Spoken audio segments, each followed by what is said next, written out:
Hello and welcome back to the Fast Forward podcast with me, PitStopNic. This is a bit weird because this is my first solo podcast, and as PitStopNic, I actually haven't done any sit down, uncut, like really stripped back conversations with you guys. Obviously I've done YouTube videos, obviously I've done stuff in the past that's been a little bit more like off the cuff, and obviously this is still technically edited, but it's going to be largely just me waffling. And I actually haven't done that with you guys. It's always been very structured. I love a little research. I love to really plan what I'm talking about, unless it's like a post-race debrief. Anyway, so I thought for this solo episode, I would just come on here, have a chat with you all. I have some story times that I need to get off my chest. I need to put out into the universe. They're quite funny. Also, I thought we could just have a chat about like the F1 season so far, given that it is the summer break as of today. We've just had the Hungarian Grand Prix. I'm filming this on Sunday, the 3rd of August. So we can chat about F1 so far, things that I've noticed, drivers that I think aren't performing, but then also do a quick Q&A. So I popped on my Instagram story for you guys to ask me some questions, whether they are unpopular opinions, whether they're things about me and my job and how I got into racing, etc. So lots of different parts to this podcast, but hopefully it's interesting enough for you guys and allows you to get to know me a little bit better. So without further ado, let's dive in. Formula One in 2025 so far. It has been an interesting season so far. Not quite as exciting as 2024 yet, but I think that is due to McLaren's dominance. Because last year we had so many different race winners from so many different teams, and it was more unpredictable. And yes, whilst Max Verstappen still was the World Drivers' Champion, it had a little bit more unpredictability on the podium. Whereas this year, we're seeing McLaren 1-2 after McLaren 1-2. Yeah, I would say the lower and midfields are where we're really seeing a shake-up. And I mean, obviously this always comes when you come to the end of a regulation cycle, but the podium sitters aren't changing that dramatically. The thrill and excitement of seeing a new driver on the top step or an unexpected driver on the top step is what brings more joy and excitement and surprise to Formula One, and we're just not getting that as much this year. It's crazy because today we were watching Max Verstappen and Lewis Hamilton fight for P11. If you'd have told me that a couple of years ago, I'd have said, excuse me? But, you know, things can shake up really quickly. And we saw with the Aston Martin space this weekend that things can shake up quickly. You know, Alex Albon was P5 last week. Yeah, the Williams were right down at the bottom of the pack. So I think following the McLarens / Mercedes have been a bit inconsistent. Obviously Red Bull have been inconsistent. I'd say that McLaren are really the only consistent team this year, but you can always guarantee that you're going to see at least one Red Bull, Ferrari, Mercedes in the top 8. So yeah, I mean, let's dig into some of the stats. So as it stands going into the summer break, Oscar Piastri is leading the championship on 284 points, followed by Lando on 275 points. And then we have a big fat drop to Max Verstappen on 187, which I think just highlights how crazy McLaren have been with building a very fast car, getting their strategy right. And do you know what? People knock it, but papaya rules. McLaren racing rules. They have been quite clean. They have. I would say that Oscar and Lando are driving very cleanly against one another for the most part, which is why they're so far ahead of everyone else, given that there is so little mistakes being made with the strategy and the setup of the cars and how quick they are. So, and then following Max, we have George Russell on 172 points, followed by Charles Leclerc on 151 points, and then surprisingly, Hamilton on 109 points. Whilst yes, there is a relatively big gap between him and Charles, I'm surprised that he is that high up, given his performance over the past few weeks. And no surprise to anyone, Oscar and Lando are very closely matched. So Oscar's had 6 wins, Lando has had 5. Oscar's had 12 podiums, Lando has also had 12 podiums. Oscar's had no sprint wins, Lando's had 1. Sprint podiums, Oscar's had 3, Lando's had 2. Pole positions, Oscar's had 4, Lando's also had 4. You know, it's very marginal. And I think these last 10 races are going to be so interesting. Stressful for McLaren fans, stressful if you're specifically an Oscar or a Lando fan. It really could go either way, and I think it all depends on strategy. It depends on how the team allow it to play out. I think that they're gonna have to make a decision come the last 3 races. I don't think I can deal with the championship being decided in Abu Dhabi between Lando and Oscar. I really feel like that is a recipe for disaster, and it's going to end in tears. Not from me, from one of them at least. The championship being decided in Abu Dhabi, whilst it's great for the sport, it is not great for my stress levels and resting heart rate. It's a great spectacle, but I also would like to see one or the other pull away, but I feel that's not going to happen. Would the team make a decision? It's still so close. And I think they risk alienating one of their drivers for the future, given that making decisions that are preferential to one over the other politically within the team is not good news. But that is the issue with having a top car and having drivers that are so closely matched. But I think people are going to tell me off for saying this. People are going to tell me off, and I'm just going to have to say it, and I'm going to say it with chest. Personally, I think Oscar Piastri has greater potential in his Formula One career than Lando Norris. They are extremely closely matched, and Lando has a good few extra years on Oscar. I think he will have multiple drivers' championships to his name in the future. And that's not to say that Lando won't. I just think that Oscar shows such promise, and he's still so early in his career. Yes, Lando is early in his career. Early, middle, early middle. It depends how long his career lasts. Because if he's anything like Fernando Alonso, then it is early career. I think Lando has shown great progression when it comes to managing his temperament and his emotions. And he's very clearly so hard on himself. I think he's getting better. But there's so many media pen interviews post-session where he's made mistakes or done something wrong, and you can visibly see that he is his own worst enemy. So I think that if Lando can master that, then he will be extremely successful. I think even the way that Max Verstappen races them both, we've seen this in multiple races. Similar overtakes that have happened between Max and Lando and Max and Oscar have been treated very differently. And I think that Max respects Oscar as a racing driver more than he respects Lando, and therefore is willing to push Lando off the track more. He's willing to be a bit more aggressive and sort of walk all over him when it comes to these racing incidents. I don't know. Be interested to hear what you guys think about that situation, because I think it's very evident that he races Oscar a lot more cleanly. I've gone completely off topic. Given that both Lewis and Charles were disqualified from the Chinese Grand Prix due to the skid block wear, their numbers are reduced, but the head-to-head in the races is 11-2 Charles to Lewis. Lewis is a whole other discussion that I think we should save for a separate podcast. I'll touch on it quickly. I think we all expected Lewis to struggle initially at Ferrari, but I don't think we expected it to be this apparent, the difference between his and Charles's performances. I also think that whilst we knew there would be an embedding period where he took the time to get used to the new engine, the new team, the new culture, I didn't think it was going to take so much of a toll on his mental and physical. And you can quite clearly see following the Hungarian Grand Prix today that he is beating himself up so much, and he is really losing confidence in himself and is really struggling with morale.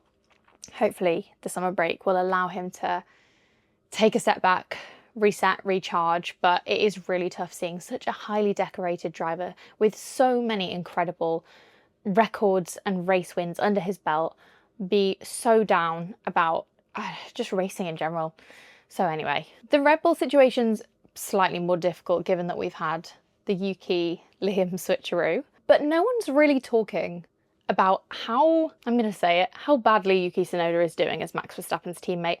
Not only that, but Red Bull in general have been extremely inconsistent this season. We know what an incredible driver Max Verstappen is, so to qualify P7, you know that something is seriously wrong within the team. Obviously, they've had personnel changes over the past few weeks. I think not only do they need a hard reset on team culture and performance, but they need to address that one of their drivers is performing extremely badly. And I don't think they have a solution. I think they do. Okay, I think Isaac Hadjar is the solution, but I don't think he's the solution right now. I can absolutely see him being Max's teammate next season. Where that leaves Yuki, I don't know. Arvid Lindblad, I think, will make the step up to Formula One and perhaps sit alongside Liam Lawson at VCARB. I don't know where Yuki's going to go, but I cannot see him staying within the Red Bull group, particularly given Honda's exit. He would have been much better staying at VCARB, and I think it is a shame because I don't think he's a bad driver. Categorically, all of the drivers in Formula One are not bad drivers. I think it's such a competitive sport. It's so performance-based that you can't afford to do anything but maximise the performance of the car, and Yuki is falling extremely short. No pun intended. So, bless him. And I do really like Yuki, but I just don't think this car is suited for him. So, unfortunately, I think we're going to see the back of Yuki after the 2025 season. But are they going to change it? Are they going to shift the driver lineup? I just don't think so. Franco Colapinto. He had such a beautiful start into Formula One when he joined Williams and replaced Logan Sargent in 2024. Now, I understand Alpine replacing Jack Doohan. Whilst I don't necessarily agree that it was the right decision at that moment in time, I think it was slightly premature. Was Colapinto the right option? No, in my opinion. I think Colapinto is great, and I think he's a really exciting talent, but I don't think he has the experience needed for Formula One right now. And I think it's too competitive of a sport to stay here any longer than deemed necessary, which I know there's been talk about sponsorship, and I know that he has a huge audience and is very loved, but we hardly even hear of him during the races. He's always just sitting at the bottom of the pack. I can't think of anything notable that he's done that I've thought, wow, he's really proving himself. Yeah, it is a really tough one, but I think he's sort of had a dramatic decline in performance since when he first started at Williams. Whilst he was at Williams, he obviously had some tricky races, some crashes that were quite expensive, but I think stepping in at Alpine to replace a driver that I don't think would be doing any worse than Colapinto is. I think Doohan was so embedded within the team and had been a reserve driver for a couple of years, so I do think that had they given Doohan the grace to stay for a little longer and been slightly less cutthroat and ruthless, I think we could have had a really nice development arc, and we've seen it with Gabriel Bortoleto. We've seen him grow into the seat. I know he's had much fewer hours behind the wheel and testing time, given that he jumped straight from F3 to F2 to F1, but I think we could have had a really nice progression throughout the season, and I hope that we would have seen Jack Doohan gain confidence and could be challenging Pierre and matching, if not surpassing, probably not surpassing, but matching performance. But I just don't think we've seen that from either driver, but I don't think Jack was given the chance to do so. I highly doubt they'll swap them back unless something major happens. We've seen some drivers in recent years that we kind of have question marks around, and I don't think Colapinto is one of them, but I just don't think that he's competitive enough to stay in the sport long term. So yeah, it'll be interesting to see how that one unravels, but I doubt that we'll see Jack back in Alpine in a full-time seat. Let's move on from the current season because I have waffled for quite a long time. Let me tell you about the time that I met Mika Häkkinen, because that was Such a random, unexpected experience. So let me set the scene. So I was kindly invited to attend Silverstone on the Friday of free practice, the Friday of the weekend, to attend with Air Wallachs, who are a McLaren sponsor. So I had a Paddock Club pass, and I also had a temporary paddock pass so that I could go and watch the end of one of the free practice sessions from the back of the garage, which was an amazing experience. In Paddock Club, it's very much just a hospitality suite, but they have lots of different like speeches and things going on to entertain all of the guests. It's very corporate. It's very bougie, as you can imagine. It's free-flowing champagne all day, just sort of being handed round by the waitresses and waiters. The most gorgeous food ever. Goodie bags that you can go and collect that have, I mean, it will be completely different depending on which team that you're with, but with sort of like goodies from the team, but also from their sponsors. So I, in mine, got a pair of Sunglod. I, in mine, got a pair of Sungod sunglasses, who are a sponsor, and they were sort of like a limited edition pair. And then got a cap, and I think that was it. I'm maybe missing something. But anyways, there's lots of different bits and bobs that you can do, but there's team members that will come and give talks, and different F1 personnel and legends and things like that will come along, and it totally depends on which team you're with and which day you go on. But a lot of the different drivers and personalities will come around and do talks in lots of the different hospitality suites. And I didn't realise until the day that I was going that my hospitality guest that I would get to see do the talk was Mika Häkkinen. And as you can imagine, I was extremely excited. I don't know how much of that picture you can see, but that is a picture of Michael Schumacher and Mika Häkkinen embracing with their helmets on. Anyway, so I was in the hospitality suite, having the best time, living my best life, and I went over to Air Wallachs had people, like guests, in their Paddock Club allocation. So each sponsor, I imagine, will get an allocation of a certain amount of tickets within Paddock Club. I don't know whether they have to like pay for them on top of their existing sponsorship. I don't know the nitty gritty. I'm sure some sponsors will and some sponsors won't. But in Air Wallachs' second suite, which was one of the Hilton hotel rooms overlooking the track, they also had a bit of an itinerary, and the team told me that Karun Chandok was going to be there and delivering a quick talk. So I realised that there was a very short window of time between Karun Chandok's talk and Mika Häkkinen's talk. So I said, okay, I'm going to have to make both. So I went over to the suite, saw Karun Chandok, really wanted to get an interview with him for the content that I was doing. Managed to do so in the corridor of the Hilton because it was too loud, because I think there was like an F2 or an F3 session going on track, and they had all of the doors open, so you wouldn't have been able to hear a word we were saying. So I was like, okay, let's do it in the corridor. The lighting was horrifically bad, but it's fine because he was so lovely, and what a guy, just great to talk to, had some great answers. But I then had to scuttle over and like fast walk back over to Paddock Club, which was quite far away, but I got to go over the bridge that goes over the track, which was really cool, but you weren't allowed to stop, so I was kind of just like walking along. And actually, as I was walking along, I saw a guy in a mask, and I just didn't really think much of it, but then I looked as he got close to me, and I was like, that is M. Huncho. That is M. Huncho, like rapper M. Huncho. And like there was a McLaren team member, she sort of like turned around as he walked past, and I was like, was that? And she was like, yeah, I think so. It was just a really funny moment. Anyways, so I got back to the suite, which, by the way, was more like a hall than a suite, so it was very big. There was a lot of people there, lots of different tables, like hundreds of people. I get back to the table and they say, okay, Mika Häkkinen's in here and he's going around chatting to people. So I was like, okay, brilliant. If I can even just say hi, that would be incredible. If I can like chat to him or have a conversation, even better. If I can get a little piece of content with him, gorgeous. And obviously Pink Pantheress Illegal was trending at the time, so the one where people like shake the hands, and I was like, that would be so easy to do because I don't have to get us to say anything specific. It will be really quick. Like let me just see what I can do.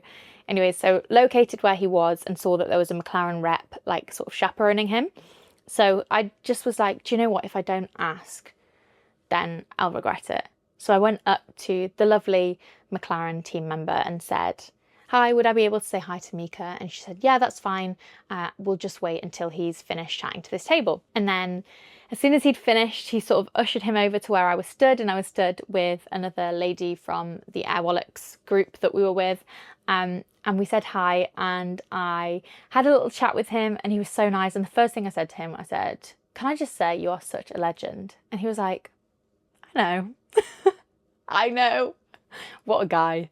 Like, he was so cool. He had these polarized tinted sunglasses on and was just living his best life. Anyways, so we got chatting, and I told him that my boss at work was a huge fan and had been growing up and as a child, and it was such a lovely story. And he said, "Oh, let's take a picture and you can send it to him." So he actually initiated the picture, which I felt better about, because I always do hate asking people for pictures if it's just a really quick picture and go, because it just feels really impersonal. Like, I would much rather have a conversation than I would just take a picture. So it was nice that I got the opportunity to, but I wasn't that precious over it. So anyways, we took a picture, and then I said, would I be able to film shaking your hand? I'm doing it with the people I meet today, because I was like, I can't say, can I film myself shaking your hand for a TikTok? And he was like, yeah, okay. So then I filmed it, and it could not have been more perfect, because as he was shaking my hand, he just went, "Nice to meet you." And in the song, in the audio, it literally says, "My name is Pink and it's really nice to meet you." So I just lined up him saying "nice to meet you" with the audio, and it just was so perfect. But then the poor team member from Airwallex, I then made him recreate it on the other side so that I could film my bit. And I was like, I just need to borrow your hand to shake it for my video. And he was not big on TikTok. He was not big on like viral sounds or anything like that. So that was really funny. And yeah, the video ended up going a bit crazy on TikTok. And it is one of the best things, best pieces of content I've created. Because it's just so iconic that I got to meet Mika Häkkinen. I still can't believe I'm saying it out loud, because he's literally on my wall. But that was very cool. Silverstone in general is just such a special place, a special track. Obviously, it's not glamorous like some of the really developed ones that we see, but I think that's why it feels so special, because it is such a historical place. There's just a bit of a magic about it, especially being British and being at the British Grand Prix. So thank you to Airwallex for sending me, because that was just such a fun experience. And to experience it from Paddock Club is something I never thought I would have the opportunity to do. So just getting to see what that was like, because I'm so nosy. The people watching was immaculate. Seeing what people were wearing, I could have just sat and watched people coming in and out all day. But yeah, it was so much fun, and yeah, I really enjoyed it. It's just such a chaotic race weekend, Silverstone. But yeah, that was a pretty cool experience. But Le Mans, the 24 hours of Le Mans, okay, so I actually did kind of vlog it. I didn't do that much talking to camera, because I was technically kind of working it. So I went with the ELMS, the European Le Mans series, and was creating some content for both of our social channels. Got to interview some incredible drivers that I've looked up to and admired for so long, one of which being Jamie Chadwick. As you will know, I talk about her on my channels quite a lot, because I just think she's fantastic. But that was truly one of the most incredible weekends of my life, but also extremely stressful, because I have never driven abroad. Okay? I've never driven abroad, and all of the trains, by the time we came around to booking it, were sold out from Paris to Le Mans. So I had to hire a car, and the ELMS kindly helped me out with hiring a car. But it was a Citroen C4, so I don't know if many of you know what that looks like. I'll try and put it on the screen for the people watching on YouTube. So it's not the smallest car ever. Suitable for a family. And to say that I've never driven on the other side of the road before. So in England we drive on the left, in France you drive on the right, which actually weirdly felt slightly more intuitive once I got used to it. But I landed at 4:30, picked up the car at 5. So that meant that I was navigating Paris rush hour. I've also never driven an automatic, which I probably Should have told the car hire company before getting the keys. Although, saying that, I think driving a manual would have been much more stressful because trying to change gear and trying to find the bite point in like 6 lanes of traffic. Okay, so driving in Paris is not for the faint-hearted. Driving for the first time abroad is not for the faint-hearted. Driving for the first time abroad in Paris in rush hour in an automatic for the first time. Character building is all I will say. It wasn't that bad, but it was quite stressful. My sat-nav kept changing every 5 minutes because of the amount of traffic there was, and you know when it just reroutes itself. And there was a lot of mopeds and motorbikes that decided that it would be a good idea to tell me at every opportunity to move over. On the other side of me, there was a big concrete wall/bollard. So if I'd have been any further over, I was scared that I would have crashed. Anyway, once I got out of Paris, well, it took me an hour to get from CDG to Orly airport. I didn't go into Orly, but I just remember passing it and being like, okay, I've been driving for an hour now and I'm still in Paris. So it took me a good 4 hours to get down to Le Mans, but once I was there, it was a huge relief. So one thing that I did do while I was in/at Le Mans was fall off a scooter. If you follow me on Instagram or TikTok, actually, you may have already seen this. I could not have been more embarrassed. So let me paint the picture. I have the opportunity to go and watch the race start from the first chicane, which is just crazy when I say that out loud because it is one of, if not the most iconic race in the world. I have my little media bib on. Luckily, I had a helmet on as well. And I go with one of the ELMS team members to the track, to trackside. I'm absolutely fine. Okay, I am a Lime scooter veteran. Manchester/Salford has a lot of Lime scooters, not Manchester city centre actually, but Salford as a whole, where my old flat was, there were a lot of scooters and it was my main mode of transport. I think I have done like, I'm going to say like 400 kilometres on Lime scooters in my life. So you'd have thought, do you know what? Nicole's experienced. Nicole knows how to ride an electric scooter, not on gravel. So I was fine getting there. We got there, watched the race start. It was incredible. Took some pictures and videos trackside, which if you want to see the vlog stuff I captured, I am more than happy to do a YouTube video. So let me know if you want me to do that and I can edit it together, but I just haven't had the time. It is a little bit late given that Le Mans was in the middle of June and it is now August. However, we were capturing all the content trackside and then we thought, okay, let's go back to the main media centre so that we can touch base with everyone else and perhaps go somewhere else on the track. We're scootering back and we're on a very gravelly path. The gravel's quite thin and small, but it's not the best for stability. And these scooters were quite light. And I can't remember how quickly we're going, but I want to say like 23 or 20 kilometers an hour, which probably isn't that fast, but it was fast for gravel and they were very lightweight. And for some reason, I thought it would be a good idea to sort of like turn my handlebars to go onto almost like a bit of the trodden path, so that it was maybe easier to scoot on. I don't know, it's all a bit of a blur.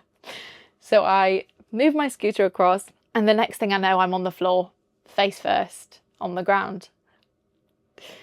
A security guard runs over to me, some random pedestrians. Luckily, I was with Louis from the ELMS and he looked after me and took me back to the ELMS offices to get cleaned up. But I was covered in dust and dirt.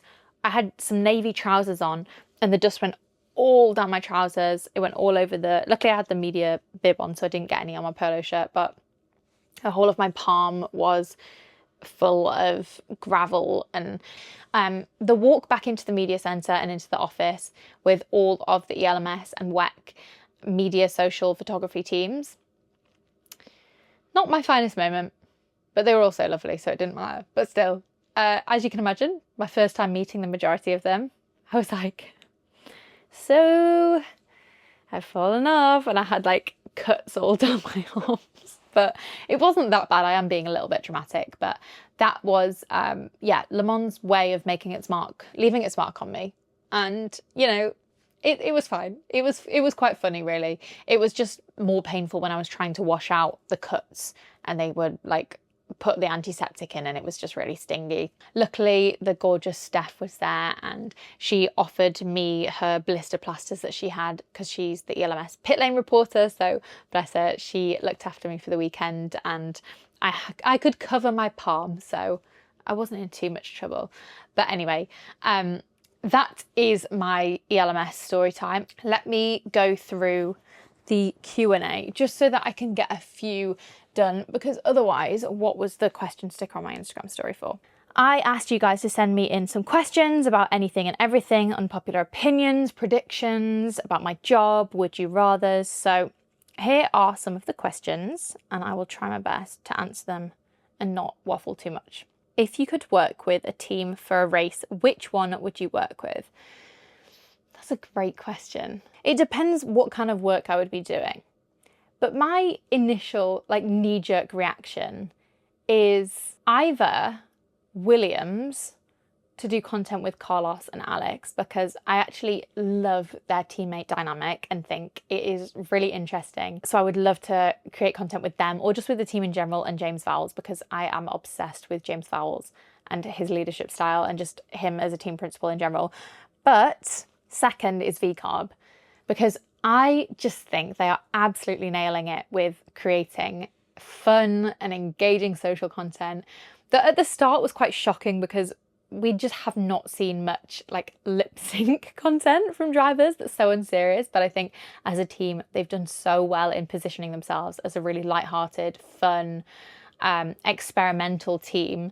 And they're doing that with their collabs, but also with their social content with their drivers. And I just think they've made themselves feel like such a warm, likable team that I would love to do something with VCarb. So I have to say VCarb or Williams. Favourite part of your job? Okay, there's two things, so I'm going to kind of cheat here. Favourite part of my job, getting to work with very interesting people and learning things from them, whether that is the people that I work with at my creative agency, the clients that I work with, the talent and athletes that we work with.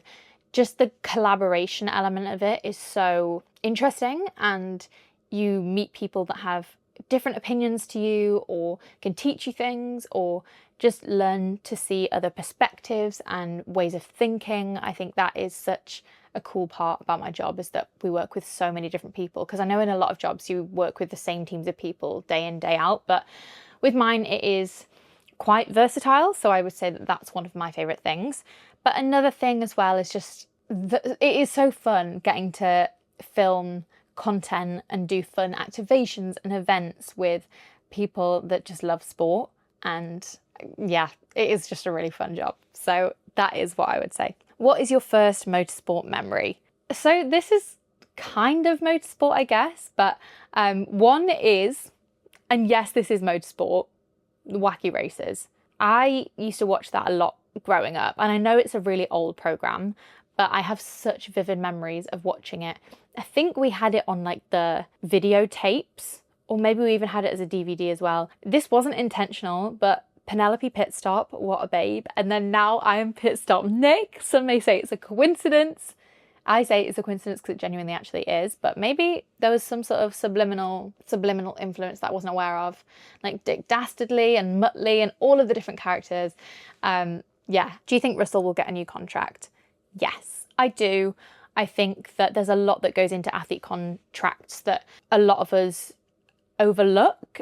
So many different clauses, not only just about salary, but about things that they want to include, terms that he'll have, personal terms, all sorts of things that go beyond just a standard contract to say you'll drive for X team, in this case Mercedes. But yes, I do think George will get a new contract, but I think he's probably, now that he's stepped up in this more leadership role for the team, I think he'll probably just be trying to negotiate the best contract that he can. So I don't think it's a case of if, but I think it's a case of when.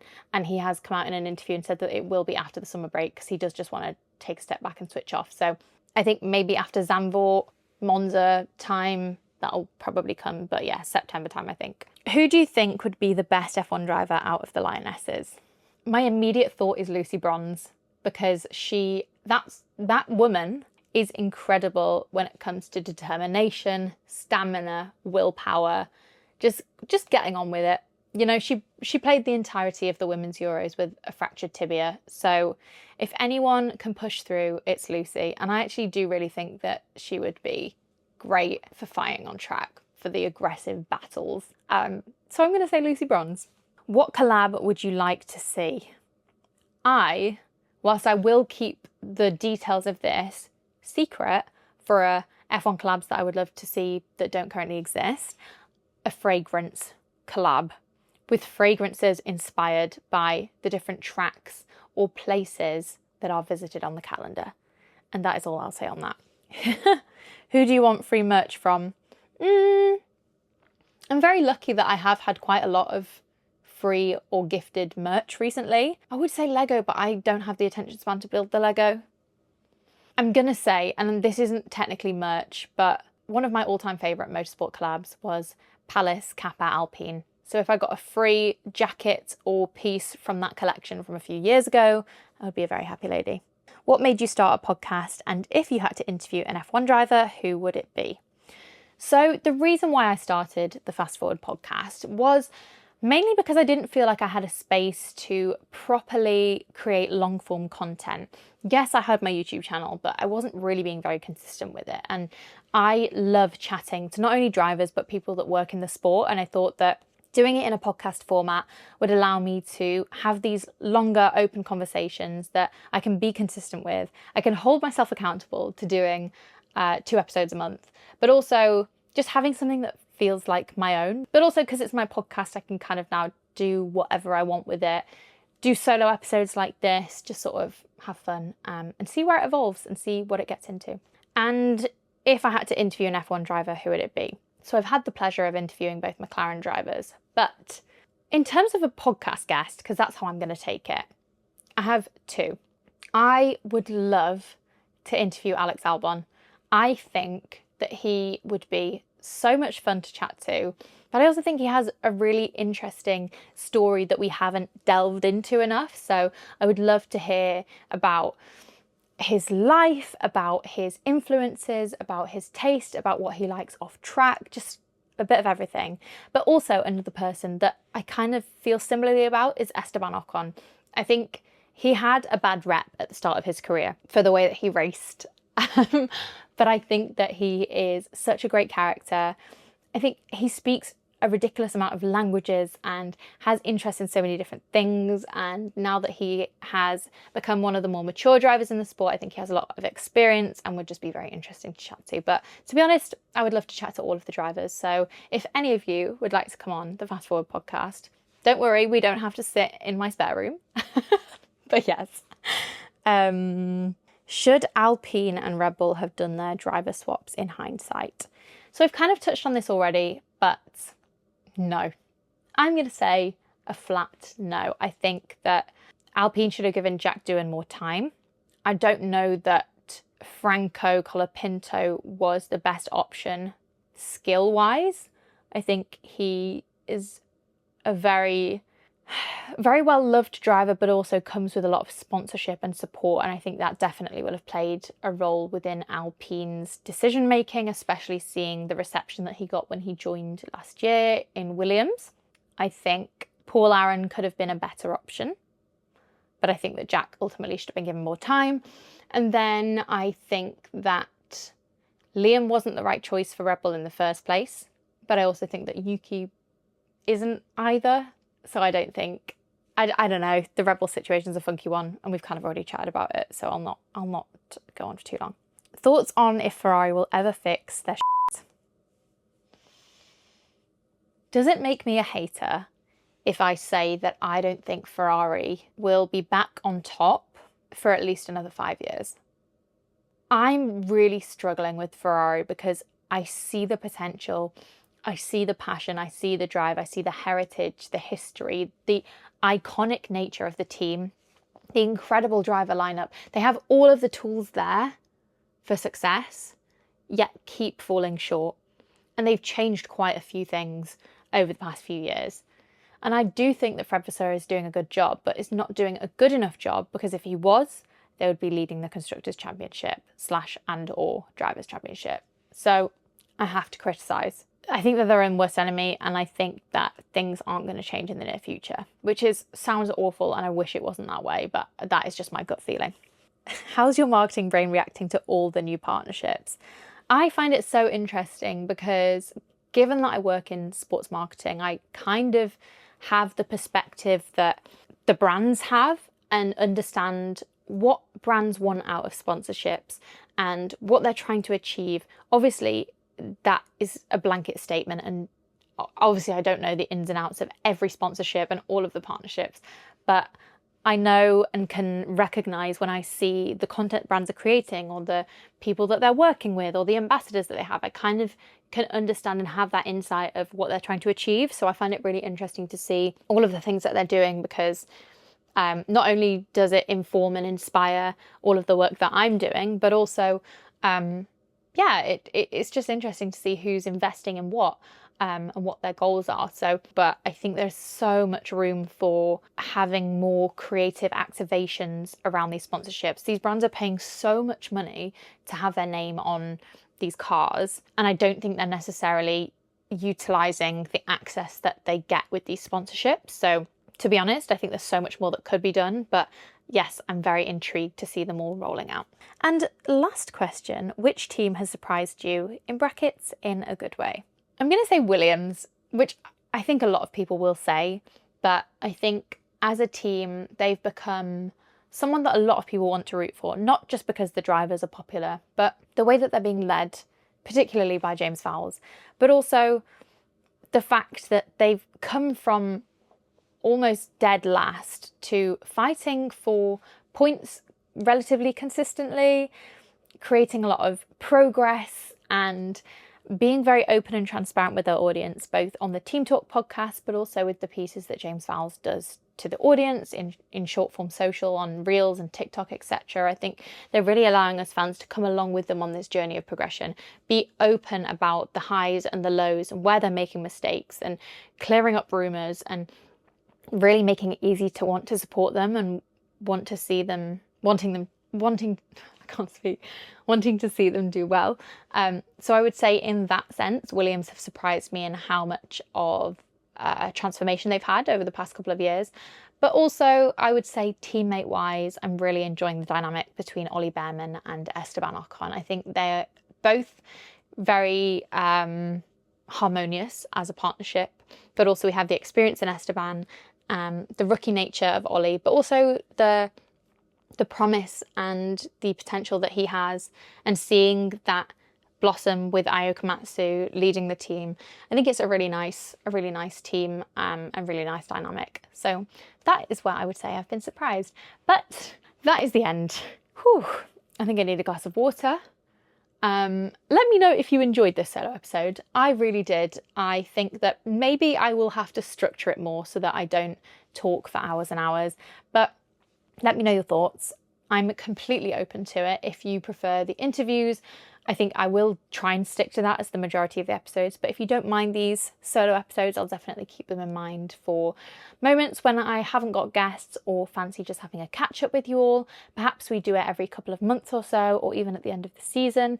But let me know your thoughts. And I hope you've enjoyed the episode. Make sure you give it a like or a rating, or wherever you're watching or listening, make sure you subscribe/like so that I can keep doing this and see that you guys are enjoying the episodes. But if there's anything that you would change, let me know. If there's certain things you want me to talk about or certain formats that you enjoy. Without further ado, I will wrap this up because it is currently 11:30 on a Sunday night. So I'm going to go and get ready for bed. But I hope you enjoyed the episode, and I will see you all in 2 Wednesdays' time. Goodbye.